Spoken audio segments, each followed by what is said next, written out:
모션보다는 찬송을 먼저 하고 그렇게 하는 게 좋을 것 같으네요. 찬송하고 그리고 모션 한번 하고 복습으로 한번 하고 그 다음에 하도록 하겠습니다. 우리 내 맘의 인을 치소서 함께 찬양하겠습니다.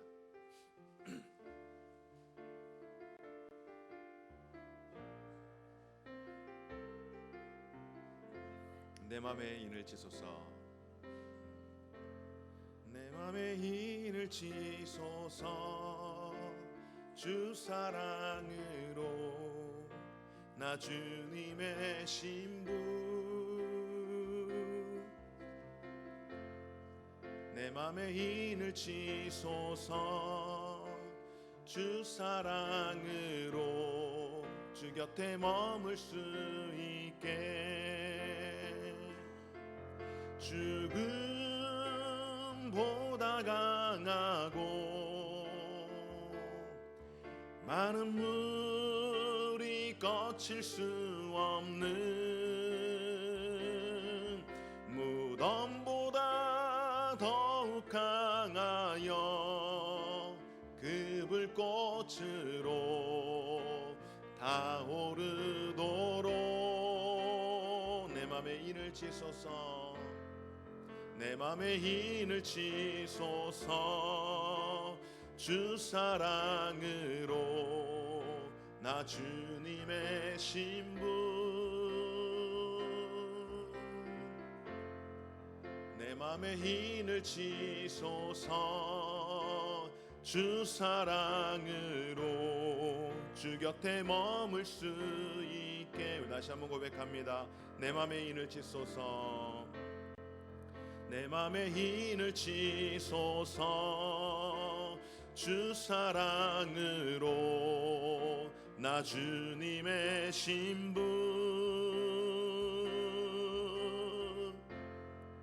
내 맘의 인을 치소서 주 사랑으로 주 곁에 머물 수 있게 죽음보다 강하고 많은 물이 거칠 수 없는 무덤보다 더욱 강하여 그 불꽃으로 타오르도록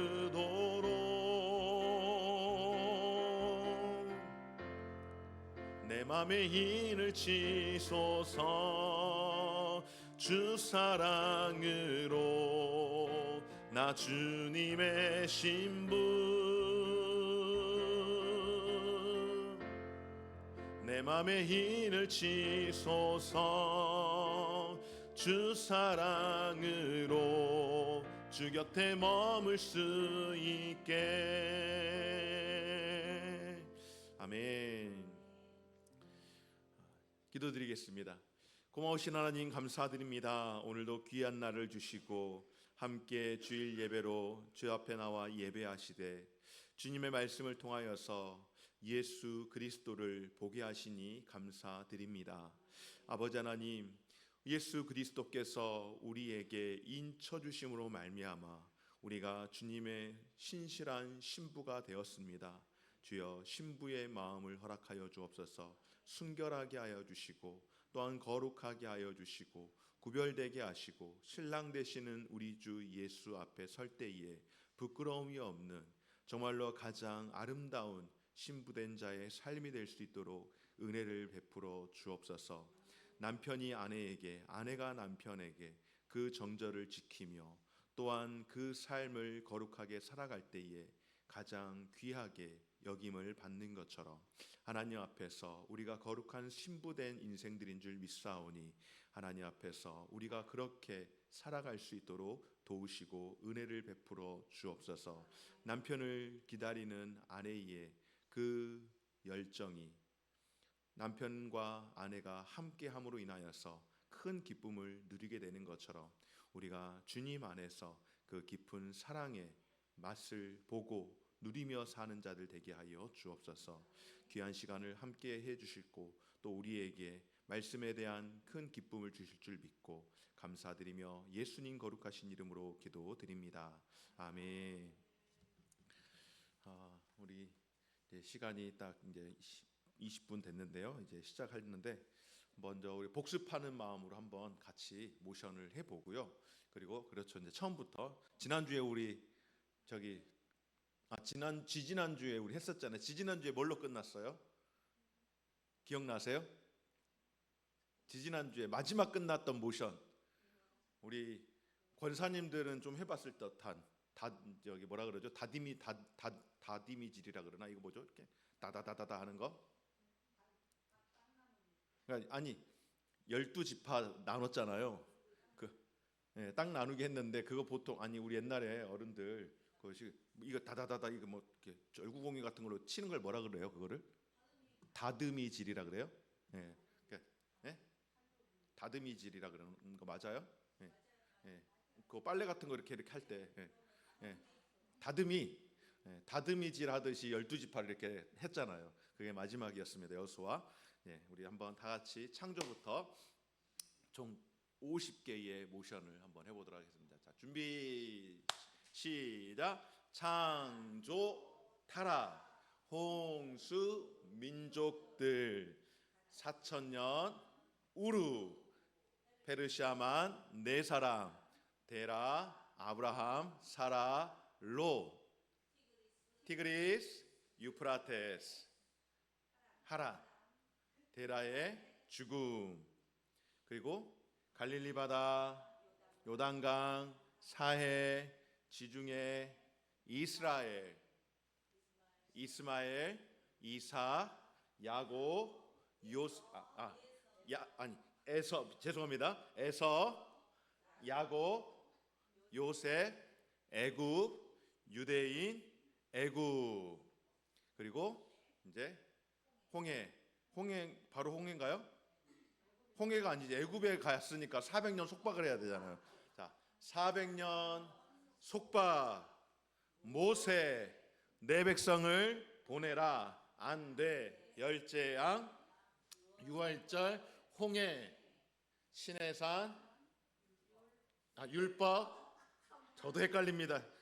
성막, 레인과 제사장, 오후제사, 7절기, 그다음에 인구조사, 가데스 바네아, 12 정탐꾼, 방황, 죽음, 모압, 모세, 두 번째 율법, 죽음. 그다음에 여호수아, 요단강, 여리고, 분할, 정복, 남북, 분할, 정차, 12지파. 예습 해오지 마라 그랬더니 아무도 예습을 안 해가지고 저도 예습을 뭐 별로 안 했으니 정신이 없죠. 이렇게 해서 50개 모션인데 이제 함께 우리 복습을 좀 빨리 진행하면서 오늘 사사기에 들어가도록 하겠습니다. 오늘 함께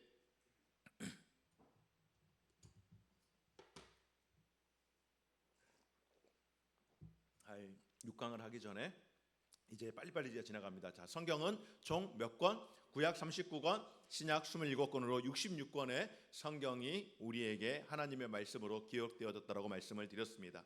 그리고 역사서와 시가서와 선지서로 구분이 되는데 역사서는 크게 율법서와 역사서, 그리고 시가서는 시가서, 선지서는 대선지서와 소선지서로 구별이 된다라고 말씀을 드렸었죠. 시제는 무엇입니까? 과거, 사건, 이야기. 시제는 역사서는 과거의 사건을 중심으로 이야기로 풀어내는 것이고, 시가서는 현재의 우리의 신앙의 경험을 노래로서 풀어내는 것이고, 선지서는 미래의 하나님이 우리를 향한 그 기대하는 마음을 말씀으로서 설교로서 풀어내는 것이고, 그것이 곧 구약이라고 말씀을 드렸는데, 이 구약의 구조는 특별히 17권의 역사서를 중심으로 해서 시가서와 선지서가 그것을 보충해서 설명하고 있다라고 말씀을 드렸습니다.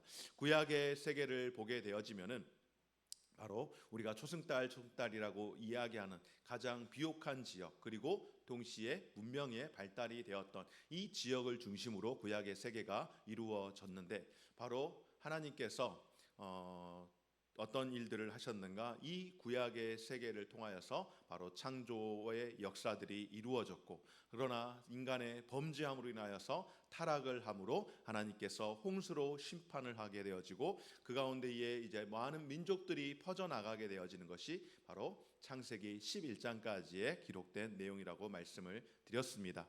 그리고 하나님께서 그때에, 지금으로부터 대략 4,000년 전에 한 사람을 택하시죠. 바로 네 사람이지만은 실질적으로 아브라함이라고 하는 갈대아 우리에 살고 있었던 한 사람을 택하시고, 그가 티그리스와 유브라데스가 그 강을 중심으로 해서 하나님이 약속하신 그 땅을 가는데, 처음부터 그대로 가지는 못하고 중간에 어디를 경유해서 멈춰 있었습니까? 하란이라는 땅에서 멈춰서 경유해 살다가 그의 아버지 데라가 죽고 난 이후에 하나님께서 다시 찾아오셔서 말씀해 주심으로 말미암아 하나님이 말씀하셨던 그 약속의 땅 가나안이라는 곳으로 가게 되어집니다. 그런데 이 가나안에는 특징이 있죠. 바로 4개의 물이 있는데, 가장 북쪽에 갈릴리 바다가 있고, 그 물이 흐르는 요단강과 사해가 있고, 그리고 그 서편에는 무엇이 있습니까? 바로 지중해가 있는데, 그 사이에 있는 이스라엘, 지금의 이스라엘, 당시의 가나안 땅을 하나님께서 아브라함을 보내셔서 이제 그곳에서 하나님께서 행하시는 인류의 여러 가지 많은 일들이 일어나게 되어지는데, 바로 아브라함이 아들을 낳았는데 약속의 아들이 아닌 바로 불신의 아들인 이스마엘을 낳고, 그러나 하나님이 약속하신 대로 그의 나이 99세가 되어서 아들을 낳았는데 떡두꺼비 같은 이삭을 낳았습니다.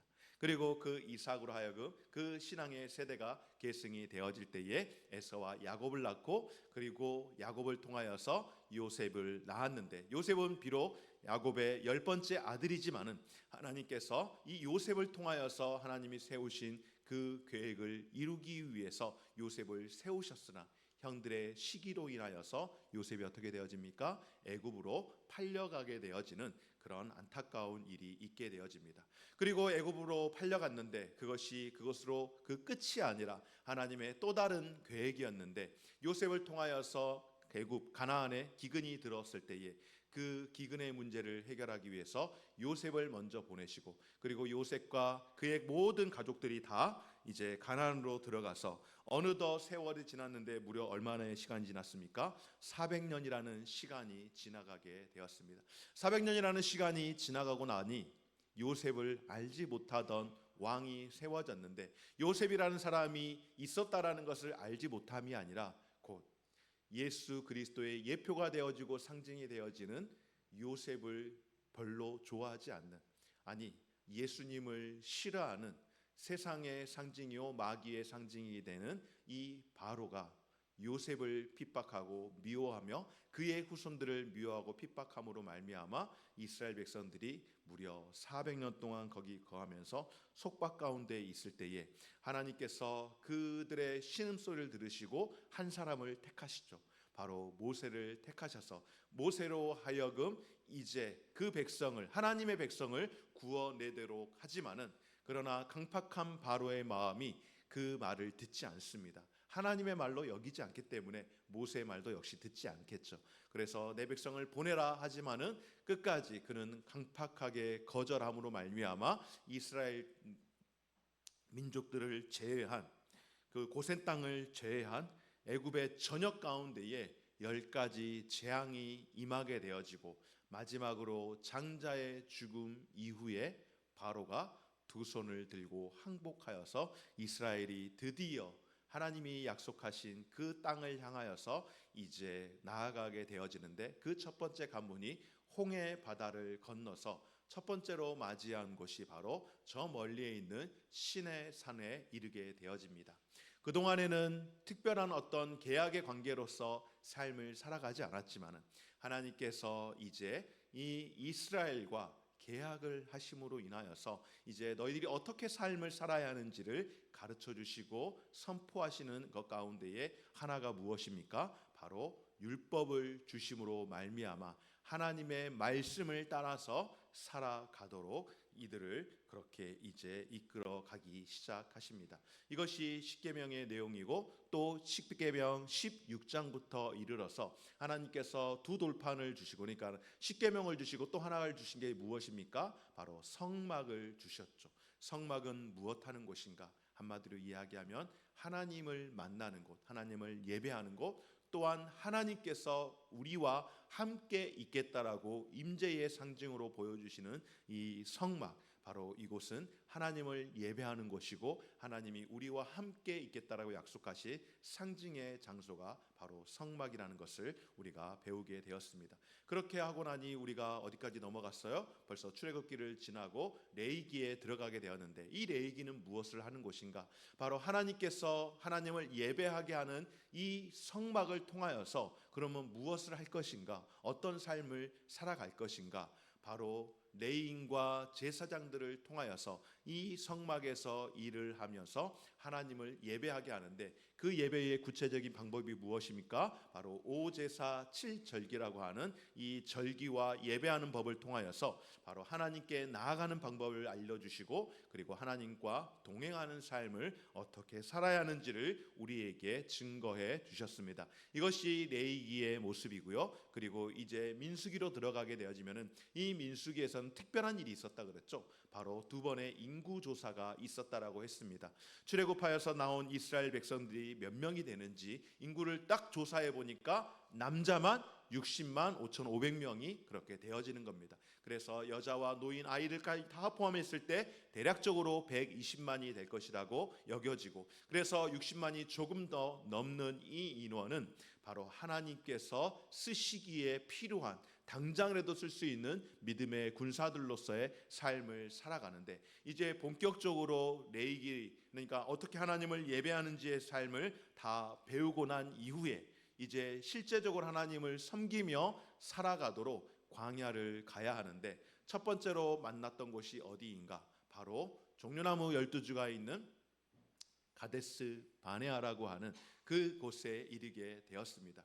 그곳에 이르러서 이스라엘 백성들이 두 가지로 마음이 갈렸습니다. 하나는 불평하고 원망하는 마음, 왜 우리를 여기까지 데려왔는가라고 하는 그 불평과 원망으로 그들이 점철이 되어지고, 또 한편으로는 그럼에도 불구하고 하나님이 우리를 이곳으로 인도하셨으니 우리가 하나님이 약속한 가나안 땅으로 갈 수 있다라고 그렇게 이야기를 하며, 지금 이곳에서 반응이 좋은 사람들과 반응이 복잡한 사람들의 모습, 그러나 이 원망하고 낙심하는 이 일로 인하여서 이스라엘 백성들이 무려 광야에서 40년 동안 방황을 하다가 결국은 출애굽 1세대가 다 죽고 난 이후에 이제 출애굽 2세대가 모압 평지에 모여 있는 그 시간까지가 바로 민수기라고 말씀을 드렸습니다. 그리고 이제 이 모압 평지에서 두 번째 율법을 받죠. 바로 새로운 세대인 이스라엘, 그러니까 광야에서 태어나서 자란 그 이스라엘 백성을 향하여서 모세가 두 번째로 율법의 말씀을 다시 한번 선포하게 되어지는 이 사건. 그러나 하나님께서 모세는 광야에서 이스라엘 백성들과 함께 가던 중에 하나님의 말씀에 순종하지 않았던 그 불순종으로 인하여서 모세의 삶은 여기까지라고 하며 그로 하여금 느보산에 오르게 하시고, 그곳에서 저 멀리 있는 가나안을 바라보면서 하나님의 부름을 입고 그리고 백성들을 향하여서 기도하다가 모세는 그 여정의 삶을 마치게 된 것, 바로 이것이 신명기에 이르는 두 번째 말씀이었다고 말씀을 드렸습니다. 그리고 우리가 지리적으로 이렇게 성경을 보면은 창세기는 우르에서 애굽에 이르는 그 여정, 그리고 또한 출애굽기는 애굽에서 홍해를 건너서 시내 산에 들어오기까지의 그 여정, 그리고 레위기는 이동하는 시간이 아니라 한 곳에 머물러서 시내 광야에서 머물러서 그곳에서 1년 동안 하나님을 만나는 방법, 하나님과 어떻게 동행하는지 그 동행하는 삶의 신앙의 그 여정의 과정들을 이제 준비하는 과정으로 레위기가 기록이 되어져 있고, 민수기는 어떻습니까? 가데스 바네아에서 원망과 불평을 함으로 인하여서 무려 40년이라는 그 긴 시간 동안 방황하였던 그 시간이 바로 민수기였다라고 말씀을 드렸죠. 그리고 모세는 비스가산에서 느보산, 비스가산 같은 지역입니다. 그 비스가산에서 이제 백성들을 바라보고 광야를 바라보고 백성들 위해서 기도하다가 하나님의 부르심을 입어 죽고 이제 그 이후에 새로운 세대가 일어나게 되어지는 것입니다. 이렇게 해서 창세기에서 신명기까지의 지리를 보면은 바로 이와 같이 되어진다라고 여러분 한번 그림을 통하여서 확인할 수가 있을 것 같습니다. 그리고 그렇게 해서 이제 모세가 죽고 난 다음에 누가 세워졌습니까? 모세의 종을 하던 몸종을 시종을 하던 여호수아가 세워졌습니다. 이 여호수아는 어떤 사람입니까? 바로 모세의 이 시종으로 군대 장관으로서 삶을 살아가는데 이에게는 특별히 이제 해야 할 일이 있었습니다. 바로 이스라엘 백성들을 요단강으로 인도해서 드디어 약속의 땅 가나안으로 들어가고 그리고 가나안에 들어가는 것이 목적이 아니고 가나안으로 들어가는 그 관문에서부터 시작하여서 이제 전쟁을 하면서 이 땅을 하나씩 하나씩 정복해 가는 그런 과정을 가져고 가야 하는데 이들이 가나안으로 갈 때에 요단강을 건널 때에 어떤 일이 있었다고요? 오늘 말씀에서와 같이 제사장들이 법궤를 메고 먼저 들어갈 때에 하나님께서 흐르던 물을 멈추게 하시고 그리고 멈췄던 그 자리에서부터 나머지 염해 사해 바다까지 그냥 그대로 물이 빠져나가게 하사 그 마른 땅을 백성들이 걷게 하실 때에 특별히 언약의 법궤인 저 법궤를 메고 있었던 유대인 특별히 레위 제사장들은 어떻게 하고 있는가?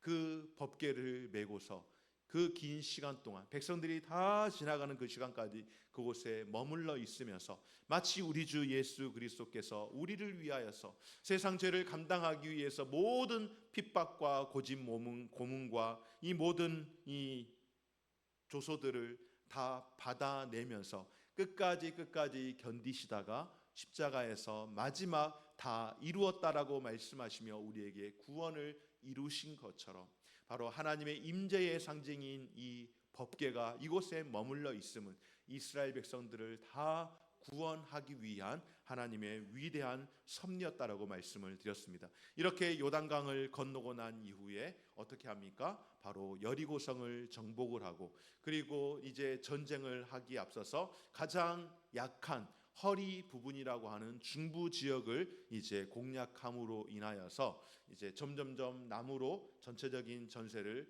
옮기고 그리고 남쪽을 다 지배한 이후에 다시 북쪽을 지배해서 이제 그곳을 정복하고 그리고 그곳에서 12지파가 정착하게 되는 이 모든 과정까지가 이 여리고를 이제 정복하기 시작해서 넘어가는 이 여호수아의 그 사역의 시작이고 그리고 이제 앞서 말씀을 드린 것처럼 남과 북으로 나눠서 하고 마지막 12지파까지 정복을 하는데 이 여호수아의 특징이 31전 30승 1패였다라고 제가 한번 말씀을 드렸잖아요. 31전 30승 1패 가운데에 유일하게 아이성에서 한 번 전쟁을 실패하고 난 이후 그리고 연전연승을 거두어 가지고 하나님께서 이 땅이 너희들에게 준 땅이라는 것을 확실히 알게 하고 마지막으로 그 땅을 지파별로 이제 나누어서 12지파가 되었다라고 말씀을 드렸던 사건 바로 이것이 여호수아에까지 이르는 그 모든 과정이 되겠습니다. 오늘 이 시간에는 이제 우리가 사사기와 룻기를 함께 살펴보기를 원하는데요. 사사기는 무엇인가? 여러분 사사가 뭔지 혹시 들어보셨습니까? 사사는 선지자일까요? 제사장일까요? 뭘까요? 사사는 네? 사사는 뭐 하는 사람인가? 심판하는 사람입니다.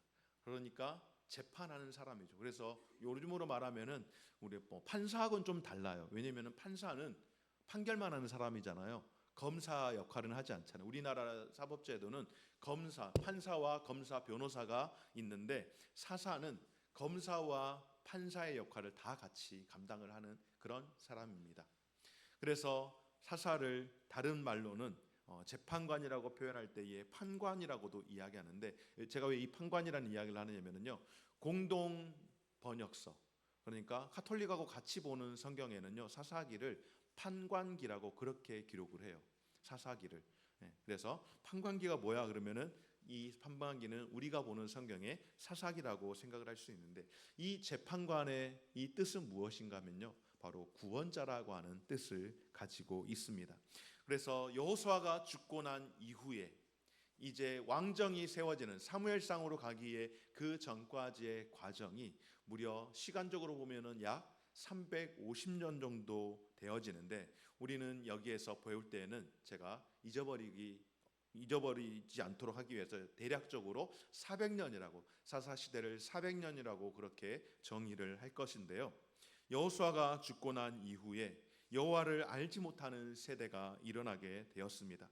하나님을 알지 못하는 세대가 일어난 그 시대 가운데에 벌어졌던 그 모든 하나님 백성들의 삶이 바로 사사 시대인데, 이 사사 시대가 어떠한가?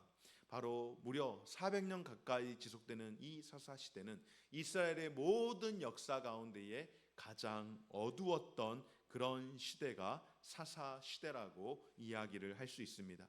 이 사사기에는요, 특별히 이 7번의 악순환이 나오는데, 이 7번의 악순환이 5가지의 사건으로 계속해서 반복되고 또 반복되는 그런 모습이 있는데, 어떠한 모습을 반복을 하는가 하면, 사사기를 읽다 보면 사사기의 특징이 뭐냐면은, 또 이스라엘 백성들이 또 여호와의 목전에 악을 행하였다라는 그런 말씀이 굉장히 많이 있는데, 이 이스라엘 백성들의 문제가 뭐냐면 바로 죄입니다. 죄. 이 죄를 지음으로 인하여서 어떤 일들을 경험하게 되는가? 이방의 나라들이 이스라엘을 정복함으로 인하여서 이스라엘이 핍박을, 압제를 당합니다. 압제를 당하면 너무너무 힘들잖아요. 그러면 그때 이스라엘 백성들이 하나님 앞에 회개하고 기도하는 거예요. 하나님, 우리 잘못했습니다, 살려주세요라고 그렇게 기도할 때에 하나님께서 누구를 세워서? 사사들을 세워서 사사들을 통하여서 고통 가운데, 압제 가운데 있는 이스라엘을 구원해 내어 주십니다. 그러면은 구원받았으니까 어때요? 이제 이 백성들이 잘 살면 되잖아요. 하나님 잘 섬기면 되잖아요. 그런데 그렇게 하지 않아요. 하나님을 잘 섬기면 되는데 편안해지니까는 그냥 아무것도 하지 않아요. 여러분, 아무것도 하지 않으면 어떤 일이 일어날까요? 우리 항상 하는 말 있잖아요. 배 따뜻하고 등 따시면은 사람이 게을러진다고. 구원을 받았으면은 구원받은 백성으로서의 삶을 살아야 하지만은, 구원받은 백성으로서의 삶을 살지 않으면은요, 아무것도 안 하면은요, 어떻게 되어지는가? 다시 죄를 짓게 되어지는 겁니다. 여러분, 신앙 생활은 구원을 받는 것이 목적이 아닙니다. 구원받으면 끝납니까? 구원받고 가만히 있으면은요, 사사 시대와 다름없는 그런 삶을 살아가게 되어지는 겁니다. 바로 이 사사 시대는 이 5가지의 이 악순환, 죄를 지었다가 정복을 당하면 기도하고 구원해 주시면은 침묵하고 그냥 탱자탱자 놀다가 또 죄로 물들어서 정복을 당하고, 이것이 무려 7번이나 계속해서 반복되어지는 과정이 사사 시대라고 이야기합니다. 바뀌지 않고 변화되지 않고 자라지 않고, 사실은 가만히 있는 것 같지만은 더 마이너스 되어가는 그 과정, 바로 이 과정이 사사 시대인데, 하나님께서 이 사사 시대 가운데에, 이런 가운데에 하나님께서 특별한 사람들을 세우시죠. 바로 그들이 누구인가? 바로 사사라고 하는 사람입니다. 이 사사기에는요, 사사가 12명이 등장하는데요, 이 12명 가운데에 오늘 우리가 함께 살피기를 원하는 것은, 대부분은 정말로 간략하게 어떤 사람은 아들, 딸 30명씩 낳고 잘 먹고 잘 살았더라, 이게 전부인 경우도 있어요. 그래서 그런 사람들 말고 특별히 하나님께서 특별하게 세우셔서 사역을 했던 사사 3명 정도를 소개하는 시간을 가지려고 하는데, 이 시간에 먼저 사사기를 배울 때에 우리가 한번 이 사사들, 그래도 12명의 사사 이름 정도는 우리가 좀 기억을 해야 될 필요가 있잖아요. 그래서 이 사사들의 12명을 한번 이름을 기억을 하는데, 이걸 찬송가 곡에 붙여서 하면은 하기가 쉽습니다. 여러분, 찬송가 새벽부터 우리 사랑함으로써 아시죠? 새벽부터 우리 사랑함으로써, 이 곡에다가 사사들 12명의 이름을 붙여가지고 한번 해보겠습니다. 같이 가사를 보면서 한번 같이 불러보겠습니다. 시작. 온니엘과 에후 삼갈 드보라 기드온과 돌라와 야일 입다와 입산 엘론과 압돈 삼손까지 모두 12사사들. 어렵습니까?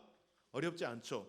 여러분의 책 66페이지에 보면은 이 사사들의 명단이 있어요. 여러분의 교재 66페이지를 한번 보고서 같이 여러분의 교재 66페이지를 펴야 될 이유가 있습니다. 그래서 갑자기 생각이 안 나면은 이 사사들 이름을 봐야 되잖아요. 그러니까 66페이지를 펴놓고서 한번 다시 한번 좀 불러보도록 하겠습니다. 한번 이거 하면서 외워야 돼. 오늘 다 외워야 되니까 한번 불러보도록 하겠습니다. 자, 준비 함께 하겠습니다. 시작. 삼갈드보라 기드온과 돌라와 야일 입다와 입산 엘론과 압돈 삼손까지 모두 12사사들 온니엘과 에후 삼갈드보라 기드온과 돌라와 야일 입다와 입산 엘론과 압돈 삼손까지 모두 12사사들 온니엘과 에후 삼갈드보라 기드온과 돌라와 야일 입다와 입산 엘론과 압돈 삼손까지 모두 12사사들 온니엘과 입다 삼손. 저도 막 생각이 안 나. 입다와 입산 엘론과 압돈 삼손까지 모두 12사사들 온니엘과 함갈드보라 기드온과 돌라와 야일 입단과 입사 엘론과 압돈 삼손까지 모두 12사사들. 다 외웠죠? 자, 한번 같이 해보도록 하겠습니다. 시작. 온니엘과 에후 삼갈드보라 기드오와 돌라와 야일 입다와 입산 엘론과 압돈 삼손까지 모두 12사사들. 아멘. 다 외운 것 같아요. 여러분들 집에 가서 이거 사진 찍어가지고요, 곳곳에다 화장실 앉아 계실 때 그거 핸드폰 대신에 화장실 앉아 계실 때 이거 한번 부르고 나오시면요 속이 좀 편안해질 수 있어요. 그렇게 해서 한번 보도록 하겠습니다.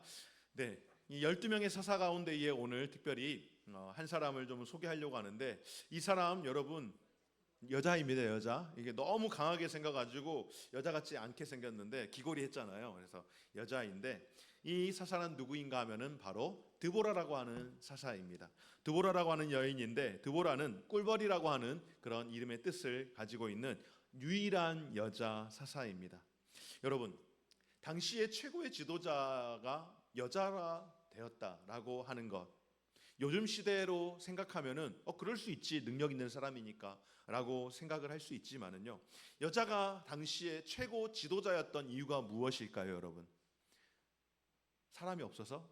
그렇지 않죠. 사람이 어마어마하게 많이 있습니다. 그런데 문제는 하나님이 쓸 사람이 없었던 겁니다. 여자는 당시에 수에 들어가지 않는 그런 사람입니다. 하물며 그런 사람인 이 여성이었던 드보라가 사사로 세워졌다라고 하는 것은 그만큼 시대가 어두웠다라고 하는 방증인 것이죠. 하나님이 세울 만한 사람이 단 한 사람도 없었기에 드보라가 사사로서 쓰임을 받게 된 겁니다. 드보라가 사사로 있을 때에 가나안이 쳐들어오게 되어집니다.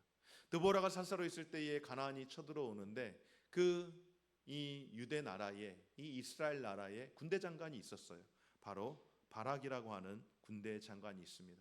그래서 사사 드보라가 바락에게 군대를 이끌고 가서 저 가나안과 싸우라고 하는데, 바락이 무엇이라고 하는가 하면은 싫어요, 못 가요, 안 가요 라고 이야기를 하는 겁니다. 이유는 무엇인가?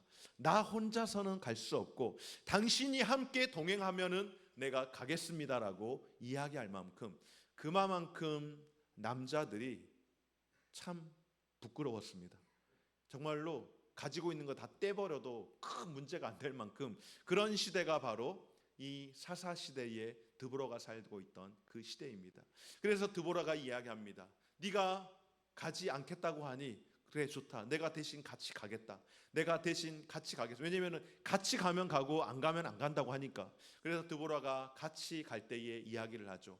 이 전쟁 가운데서 하나님이 승리하게 하실 것인데 이 승리의 열매는 너에게 영광은 돌아가지 않을 것이다 라고 이야기하고, 실제로 가나안과의 전쟁 가운데서 가나안 왕 야빈의 군대 장관이었던 시스라가 대패를 하고 도망을 하게 되어집니다.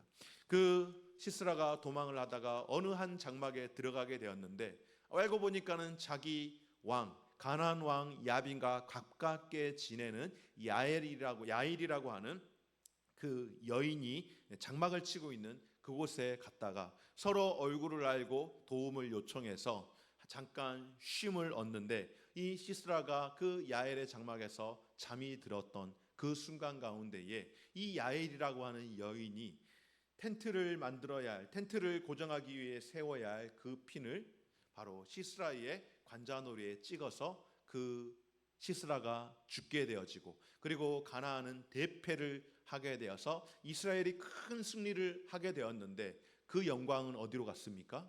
바락에게 가지 않고 오히려 야엘이라고 하는 이 연약한 여인에게 그 모든 영광이 가는 그런 모습.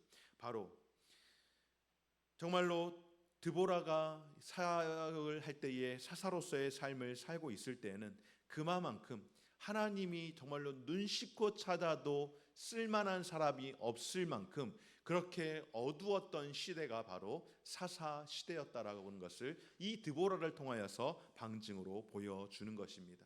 그리고 또 그 다음 특별한 사사가 있는데 누구인가? 바로 두 번째 소개할 사사는 기드온이라고 하는 사사인데, 이 기드온이 사사로 세움을 받을 때에는 이번에는 가나안이 아니라 미디안이라고 하는 나라에서 이스라엘을 또 정복하는, 그리고 압제를 당하고 있는 그때에 하나님께서 기드온을 불러내십니다.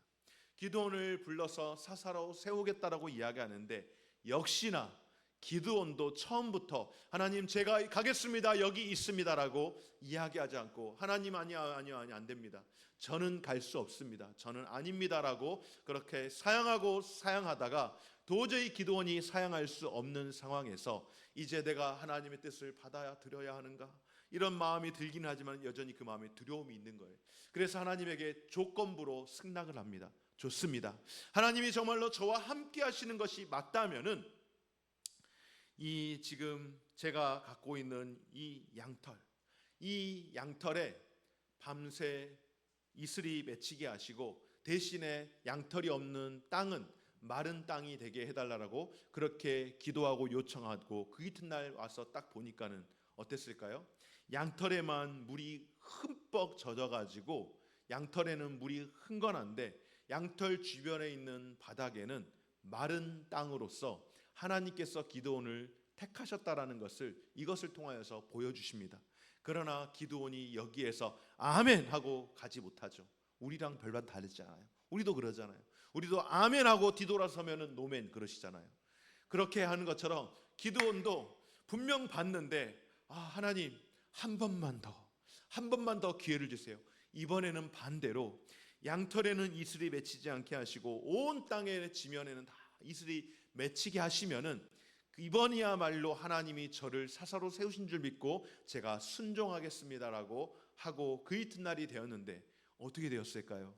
정말로 그가 기도한 것처럼 양털은 뽀송뽀송하고 그 주변은 온통 다 이슬이 맺혀 젖어서 드디어 기드온이 하나님께서 자신을 세웠다라는 것을 확신하고 이제 사사로서 일을 하려고 할 때에 하나님께서 기드온에게 말씀하십니다.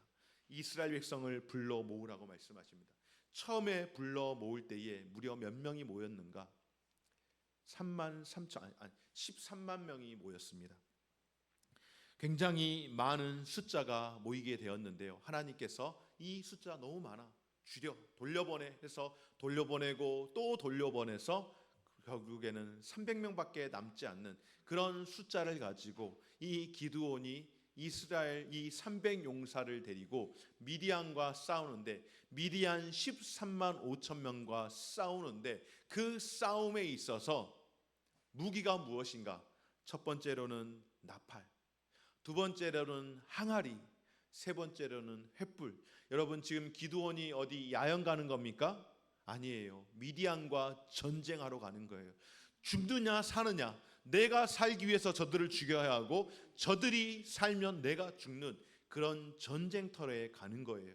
그런데 그 전쟁터에 가는데 칼과 창을 들지 아니하고 하나님께서 그들에게 나팔과 항아리와 횃불을 들게 하셨는데, 밤에 기습작전을 통하여서 나팔이 크게 불려올 때에 항아리 속에 담겨있던 횃불을 쫙 쳐들면서, 항아리를 깨뜨리고 횃불을 쫙 쳐들면서 기드온의 칼이여 하고 외칠 때에 미디안이 혼비백산에서 미디안이 그냥 자기들끼리 서로 싸우다가 대패를 하게 되는 그런 사건이 있었는데, 여러분 기드온의 300용사 가운데에 중요한 것 바로 나팔과 항아리와 불이 중요합니다. 왜 중요할까요?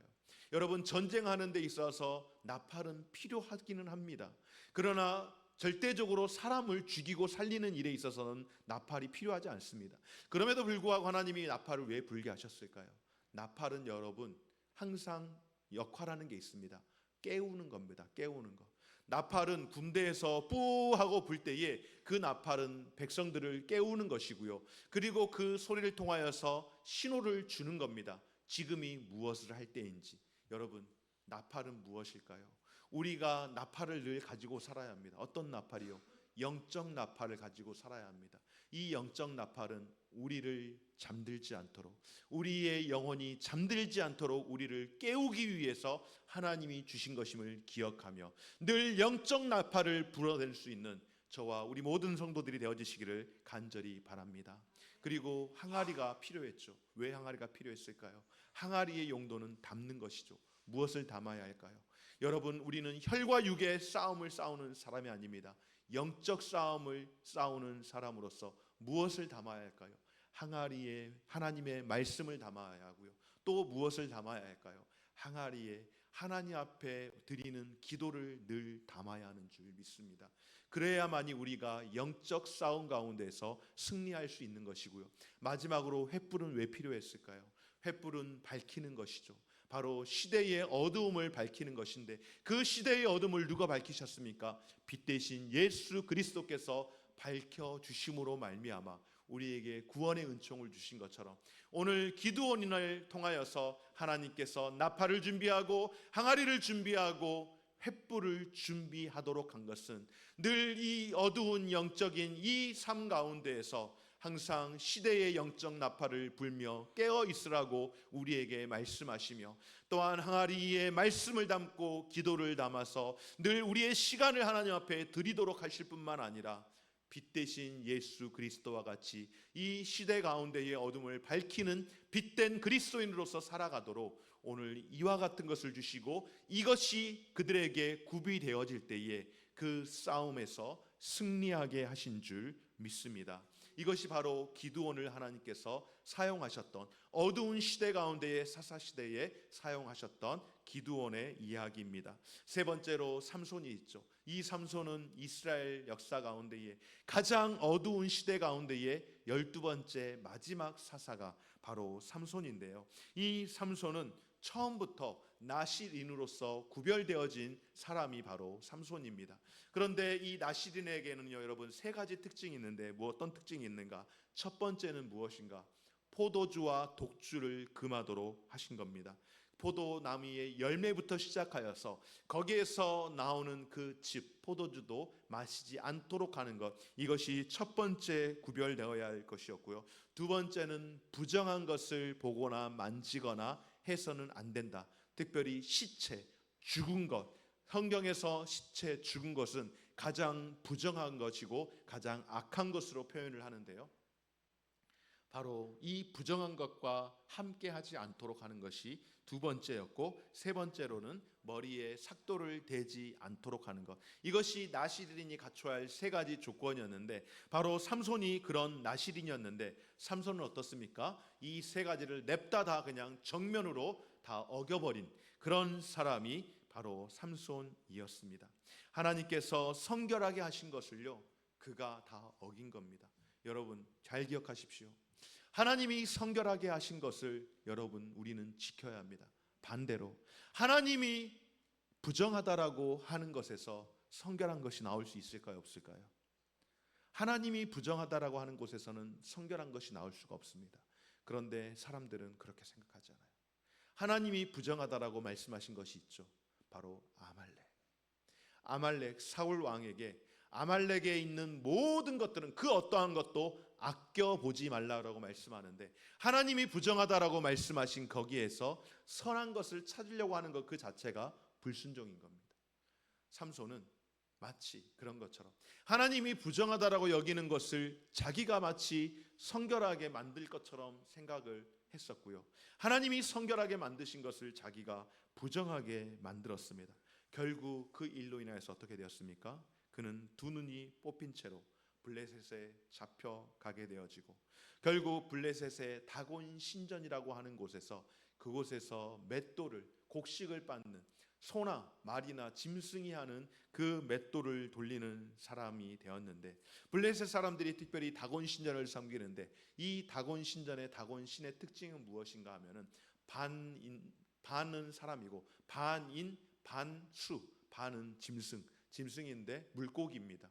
여기에서 인어공주의 시초가 나왔는지는 모르겠으나 여담입니다만은 다곤신이 바로 반은 사람이고 반은 물고기의 그 모형을 가지고 있는 그런 신인데, 바로 그 다곤 신전에서 사람들의 조롱을 받습니다. 그런데 성경을 보면은요, 그 조롱을 받는 것 가운데에 삼손이 머리가 다 깎였잖아요. 눈도 뽑히고.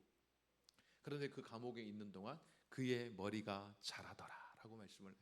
여러분, 머리가 자란다고 해서 힘이 있고 머리가 없다고 해서 힘이 없지는 않겠죠. 상징적인 것은 무엇인가 하면은, 하나님께서 그 머리가 힘의 근원으로 만들었다라고 하는 것은 무엇인가 하면은, 바로 하나님이 그 머리 위에 있다라고 하는 영적인 그런 해석적 의미를 가지고 있는 겁니다. 그리고 다시 그의 머리가 자라더라라고 하는 것은, 그가 회개하고 돌이킬 때에 하나님께서 그 머리를 다시금 지배하심으로 말미암아 하나님의 영이 그와 함께함으로 인하여서 그가 평생 사사로 사람을 죽였던 숫자보다 다곤 신전에서 하나님 나의 죄를 용서하여 주시고, 내가 이 백성들의 소리, 하나님을 조롱하는 이 소리가 더 이상 들리지 않도록 하나님 나를 한 번만 더 사용해 달라고 하면서 그 기둥을 밀어냄으로 인하여서 그동안 자신이 했던 그 사역에 많은 사람을 죽인 수보다 그곳에서 죽인 수가 더 많았다라고 성경은 기록하고 사사기의 마무리를 짓습니다. 여러분, 사사기는요, 삼손을 마지막으로 12명의 사사를 소개하는 이야기로 나오고 있는데요, 이 시대가 얼마나 악했는지를 바로 드보라를 통하여서 하나님이 쓸 사람이 없어서 수에도 포함되지 않은 여인이 하나님의 사람으로 세워졌다라고 하는 것은 시대가 얼마나 악했는지를 단면적으로 보여주는 말씀이고, 그리고 기드온 역시 마찬가지입니다. 기드온 역시 그 시대 가운데에 그냥 포도 농사 짓고 있던 기드온이 갑자기 발탁이 되어서 전쟁을 해야 하는데, 칼과 창이 아니라 나팔과 항아리와 횃불이라고 하는 것은 이 시대 가운데에 힘과 능으로 어떠한 것을 이길 수 있는 것이 아니라 하나님이 아니면은 도무지 승리할 수 없는 것을 보여주는 사건. 삼손도 마찬가지입니다. 결국 이 사사기를 통하여서 우리에게 보여주는 큰 두 가지는 무엇인가? 바로 첫째로는 경건한 자손의 집안이 우상 숭배하게 되어지면은 얼마나 이 나라가 비참하게 되어지는지, 5가지의 제가 그 모양 보여줬죠. 하나님 앞에서 죄 지으면은 핍박을 받게 되어지고, 그제서 회개하고 하나님이 구원해 주시면은 침묵하고 있다가 또 다시 죄를 짓는 이 악순환의 고리를 계속해서 반복하는 그 모습들은 바로 그 시대가 얼마나 악했는지를 보여줄 때에 하나님께서 택하여서 가나안이라고 하는 이 지역까지 오게 하신 하나님의 백성, 이 이스라엘 백성, 하나님의 자녀들이 얼마나 우상 숭배를 악하게 했는지를 보여주는 단면이고, 또 하나는 무엇인가? 바로 타락, 특별히 어떤 타락? 성적 타락과 이 문란함과 동성애의 극치가 바로 이 가나안에서부터 시작이 되었고, 가나안에 있는 모든 신전에서 일어나는 사건 가운데에 가장 악한 것은 음란함들, 그리고 그 음란함은 단순히 이성 간의 음란한 수준을 넘어서 동성 간의 이런 어떤 성교를 통하여서 일어나는 이런 사건들을 바로 사사시대에 일어났던 약 400년간의 이 어두움, 정말 빛이 없어져 버린 그런 시대인데, 그래서 성경에서는 이렇게 말씀을 합니다. 사사기 마지막에 보면은 21장 25절에 보면 무엇이라고 하는가? 각기 자기의 소견에 옳은 대로 행하였다라고. 바로 사사시대는 어떤 시대였는가? 자기가 기준이 되어지고, 자기가 듣는 것이 기준이고, 자기가 보는 것이 기준이고, 자기가 말하는 것이 기준이 되어서 살아가는 삶. 그런데 여러분, 이 사사시대와 같은 각기 자기의 옳은 대로, 자기의 소견에 옳은 대로 행하는 것이 오늘날 이 시대의 한국 교회 안에서도 정말로 많이 일어나고 있다라고 하는 사실입니다. 여러분, 이 시대가 사사시대와 별로 다르지 않는 것은요, 우리가 하나님을 섬긴다라고, 이스라엘 백성들도 역시 마찬가지입니다. 자기네들은 하나님을 떠났다라고 생각한 적이 단 한 번도 없습니다. 그런데 하나님을 섬긴다라고 기본 전제를 하지만은 실제적으로는 자기 중심으로 삶을 살아가던 그런 삶이었습니다. 왜 그렇게 되었을까요? 여호수아가 죽고, 여호수아와 함께했던 모든 사람들이 다 죽고, 새로운 세대가 태어나게 되자 더 이상 그들은 하나님을 왕으로 인정하지 않고 하나님의 왕 되심을 거부함으로 각기 자기의 소견에 옳은 대로 그렇게 삶을 살았다라고 하는 겁니다. 그러나 여러분, 언제나 하나님의 나라의 놀라운 특별한 은혜와 섭리는 무엇인가? 각기 자기 소견에 옳은 대로 행하는 그 시대의 어두움 가운데서도 하나님께서는 그 암흑 속에서도 한 줄기의 빛을 비추어 주셨는데, 그러나 아무리 어두운 세대이고 시대일지라도 한 줄기의 빛을 비춰 주심으로 말미암아 다시금 하나님의 그 섭리가 계속해서 이루어질 수 있도록 하셨는데, 바로 그것이 무엇인가? 각기 자기의 소견에 옳은 대로 행하였으나 그러나 오직 룻과 또 한 사람이 있는데, 그 한 사람은 오늘 제가 할 것이 아니기 때문에 여기서 멈추고요. 오직 이 룻이라고 하는 이 여인, 바로 죄로 얼룩져진 이 시대 가운데에 믿음의 대표적인 여인으로서의 삶을 보여주는데, 이 여인의 특징을 소개하면은 룻은 유대인이 아닙니다. 이방인 여인이었습니다. 이방인 여인이었는데 이 여인이 어떻게 하나님을 섬기는 그런 사람이었는가? 모압 여인이었던 이 룻이 유대인 남자를 만나게 된 것이죠. 그래서 유대인 남자를 만나서 유대인의 시집을 왔는데, 안타깝게도 자기 시아버지 돌아가시고 자기 남편 죽고 그리고 자기 시동생까지 다 죽어서 그의 어머니 나오미와 자기의 이 신우가 맞나요? 올케가 맞나요? 동서인가요? 동서 오르바와 과부만 셋 남게 되었습니다. 그래서 그 셋 남은 과부 가운데에 시어머니인 나오미가 여기에서 내가 이 며느리들 데리고 소망이 없겠다 싶어서 각자 다 돌려보내고 자기도 고향으로 가려고 할 때에 룻이 어떻게 합니까? 어머니의 하나님이 나의 하나님이 될 것이며, 어머니가 머물러 있는 곳에 내가 머무를 것이며, 어머니가 죽는 곳에 나도 거기서 죽겠습니다라고 하며 어머니가 섬기던 그 하나님을 내가 섬기겠나라고 다시 베들레헴 고향으로 돌아오게 되어집니다.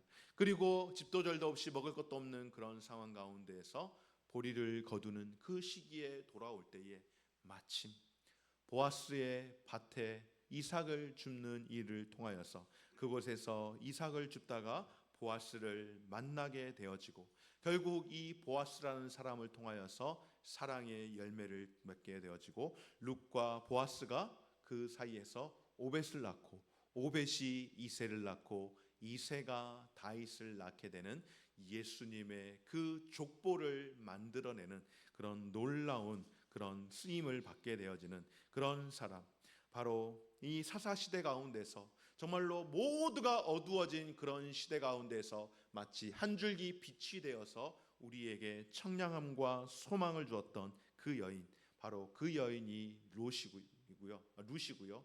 그리고 또 다른 한 사람은 다음 시간에 소개를 하도록 하겠습니다. 여기까지 해서 이렇게 보면은 사사기 룻기를 이렇게 보게 되어지는데, 자, 모션, 이제 사사기부터 모션을 한번 해볼까요? 사사기는 원래 350년인데 몇 년이라고 저기 한다고요? 400년. 400년은 출애굽에서도 400년이었죠. 여기도 400년입니다. 자, 400년. 그리고 사사 시대에 판관이 있잖아요. 재판하는 사람. 판관. 그래서 사사 이렇게 사사 400년. 그리고 드보라가 이제 나오는데 드보라는 남자 여자예요? 여자니까 머리 기니까 이렇게 긴 머리. 이렇게 드보라하고 드보라 다음에 기드온 양털 짜는 거. 그래서 양털 이렇게 짜는 거예요. 양털 이렇게 드보라, 기드온, 삼손은 힘자랑 쫙 이게 삼손 이렇게 하고 그리고 각기 자기의 소견에 옳은 대로 행하였던 그 사사 시대는 어떻게 하느냐면은 여기 손가락을 눈썹에다 딱 대고 각기 자기의 소견에 옳은 대로 행하였더라. 각기 자기의 소견에 옳은 대로 행하였더라. 이렇게 하고 오직 룻과 여기까지만 딱 하는 겁니다. 오직 룻과 아셨죠? 자, 사사부터 시작합니다. 사사 400년 드보라, 기드온, 삼손 각기 자기 소견에 옳은 대로 행하였더라. 오직 룻과 여기까지 이렇게 보는 겁니다. 자, 이렇게 해서 오늘 이 사사기까지 이렇게 정리를 하게 됐는데 이제 여러분의 교재 29쪽을 한번 펴보도록 하겠습니다. 여러분의 교재 29쪽을 펴서 이제 오늘 배웠던 것 지난 시간부터 해가지고 오늘까지 배웠던 빈칸 넣기를 한번 하도록 하겠습니다. 자, 여러분 교재 29쪽 다 피셨습니까? 한번 갈까요? 자, 44번 여호수아 요 단강 여리고 분할 정복 남북 분할 정착 12지파 사사기는 사사 400년 드보라 기드온 삼손 각기 자기 소견에 옳은 대로 행하였더라. 오직 룻과 여기까지 보았습니다. 여러분의 교재 31쪽을 보게 되어지면은 여호수아에서 룻기까지의 구조를 여러분 어떻다고요? 계속해서 큰 이 줄기가 있는 거죠. 이 고속도로 민수기, 여호수아, 사사기의 그 줄기 가운데에 신명기와 룻기는 휴게소와 같은 그런 역할들을 감당을 하는 그런 구조를 가지고 있다라고 말씀을 드렸는데요. 지리적으로 여호수아를 보게 되면은 여호수아가 어떻습니까, 여러분? 페이지 34페이지에 보면 요단강을 이렇게 딱 요단강을 먼저 이렇게 건너잖아요. 요단강을 건너서 여리고를 정복하고 그 다음에 분할함으로 인해서 이제 그 허리를 중부 지역을 잘라내서 거기에서 이제 정복을 하는데 어디부터? 남쪽부터 남북 분할 정착 12지파 그렇게 순서가 가운데 허리를 자르고 들어가서 남쪽과 북쪽을 다 정복한 이후에 12지파가 전체적으로 가나안으로 그렇게 분배된다라는 것을 말씀을 드렸습니다. 그리고 지리적으로 사사기와 룻기를 보게 되어지면은 바로 갈릴리와 요단강 그리고 사해 지중해 사이에 있는 땅 하나님이 약속하셨던 그 가나안 땅에서 시대가 너무나도 어두워지고 악해서 하나님이 사사를 세우셨으나 그러나 이들이 구원을 받게 되었으면 다시 하나님 앞에 회복해서 열심히 살아가지 않고 또 악순환을 반복해서 시대가 완전히 그냥 어둡게 되어버린 그 시대 가운데에 한 줄기의 빛이 찾아오는데 그것이 바로 룻이라고 하는 여인의 그 사랑을 통하여서 우리에게 소망을 가져다 주었다라고 말씀을 드렸습니다. 여러분의 교재 36쪽에 보게 되어지면은 여호수아에서 룻까지 이제 핵심 단어가 있는데요. 한번 살펴보겠습니다. 여호수아의 핵심 단어가 무엇일까요, 여러분? 여호수아의 핵심 단어는 정복과 정착입니다. 여호수아가 발로 땅을 밟는 곳, 무릇 내 발바닥으로 밟는 땅은 다 내게 주겠다라고 하나님이 약속하셨는데 총 여호수아 24장 가운데에 1장에서부터 12장까지에 이르러서 바로 중부지방을 먼저 정복하고 그리고 남쪽과 북쪽을 차례로 정복하는 과정이 여호수아 1장에서 12장까지 기록한 내용이고요. 그리고 13장에서부터 24장까지의 내용이 12지파로 땅을 분배하는 그런 내용의 가나안 정착 이야기가 있습니다. 여호수아에서 핵심되는 요절 말씀은 무엇인가? 여호수아 1장 8절 말씀 이 율법책을 내 입에서 떠나게 하지 말고 주야로 그것을 묵상하여 좌로나 우로나 치우치지 말고 다 지켜 행하라 라고 말씀하신 것, 이것이 바로 내가 너와 함께 하겠다라고 하셨던 그 약속의 말씀, 이것이 바로 여호수아의 특징이라고 이야기할 수 있는데요. 이 박스를 통해서 보면은 여호수아 1장에서부터 12장까지 준비와 전쟁과 승리, 그리고 땅 분배와 고별 설교가 있는 그런 모습을 우리가 볼 수가 있습니다. 사사기는 여러분 어떻습니까? 마치 다람쥐 쳇바퀴 돌듯이 무려 7번이나 계속해서 악순환이 돌아가는 그런 모습이 사사기의 모습입니다. 그래서 타협하고 악순환으로 끝없이 돌아가고 결국에는 실패하게 되는 그런 악순환의 모습이 사사기의 모습이라고 한다면, 이런 어두운 시대 가운데에 룻이라고 하는 한 여인을 통하여서 우리에게 한 줄기 빛을 가져다 주며 우리에게 사랑의 이야기를 전해주는데, 이 사랑의 이야기의 특징이 무엇인가? 바로 룻이 그의 어머니 나오미에게 어머니를 내가 떠나지 않겠습니다. 내가 어머니를 따르겠습니다. 어머니의 하나님이 나의 하나님이 되고 어머니가 가시는 곳에 나도 갈 것이며 어머니가 머무르는 곳에 나도 머무를 뿐만 아니라 어머니가 묻히는 그곳에 나도 묻히겠습니다라고 그렇게 고백하면서 하나님 앞에서 어떤 삶을 믿음의 사람들이 살아야 하는지, 그리고 어두운 시대 가운데서도 우리에게 소망의 빛을 주는 말씀이 바로 룻기라고 하는 이 말씀입니다.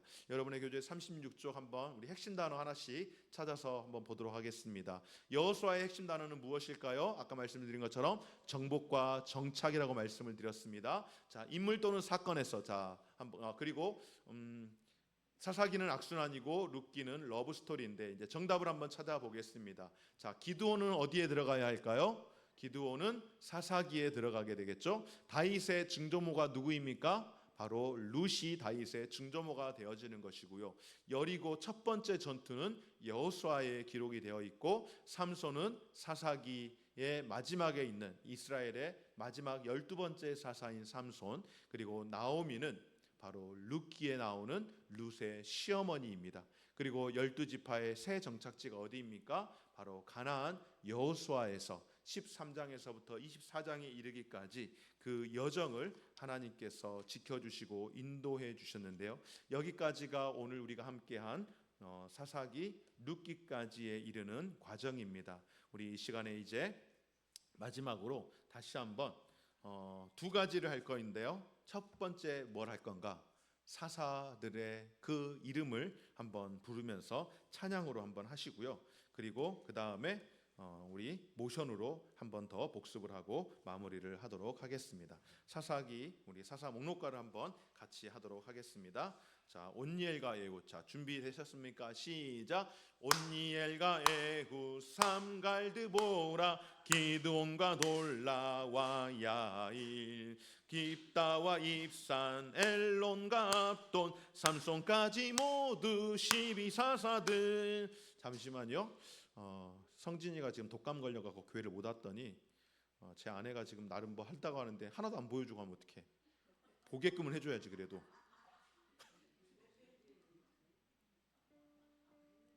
이거 제가 만지지 못하게끔 돼버렸네요. 제가 놔두면은요. 잠깐만. 아니요, 제가 할게요. 그냥 가만 놔두세요. 됐습니다. 네, 자, 함께 할까요? 시작. 온니엘과 에후 삼갈드보라 기드온과 돌라와 야일 입다와 입산 엘론과 압돈 삼손까지 모두. 조금 빠르게. 온니엘과 에후 삼갈드보라 기드온과 돌라와 야일 입다와 입산 엘론과 압돈 삼손까지 모두 12사. 마지막. 온니엘과 에후 삼갈드보라 기드온과 돌라와 야일 입다와 입산 엘론과 압돈 삼손까지 모두 12사사들. 아멘. 여러분 핸드폰으로 다 찍으세요. 빨리 여러분의 그 책을 다 찍어가지고 그래서 집에서 복습하고 다음 주에 한번 더 하는 겁니다. 아셨죠? 예, 이제 우리 마지막으로 우리 창조부터 시작해가지고 오늘 배운 오직 룻과라고 하는 거기까지 총 57개의 모션을 이제 진행을 해보도록 하겠습니다. 자, 처음부터 한번 해볼까요? 같이 합니다. 시작. 창조 타라 홍수 민족들 4,000년 우루 페르시아만 4사람 데라 아브라함 사라 롯 티그리스 유프라테스 하란 데라의 죽음 갈릴리 바다 요단강 사해 지중해 이스라엘 이스마엘 이삭에서 야곱 요셉 유대인 애굽 유대인 바꿔서 저도 여기서 맨날 헷갈리는 것 같아요. 자 요셉부터 자 시작 요셉 애굽 유대인 애굽 400년 속박 모세 내 백성을 보내라 안돼 열재앙 유월절 홍해 시내산 율법 성막 레인과 제사장 오제사 칠절기 인구조사 가데스 바네아 12 정탐꾼 방황 죽음 모압 모세 두 번째 율법 죽음 여호수아 요단강 여리고 뭐가 안 나와요?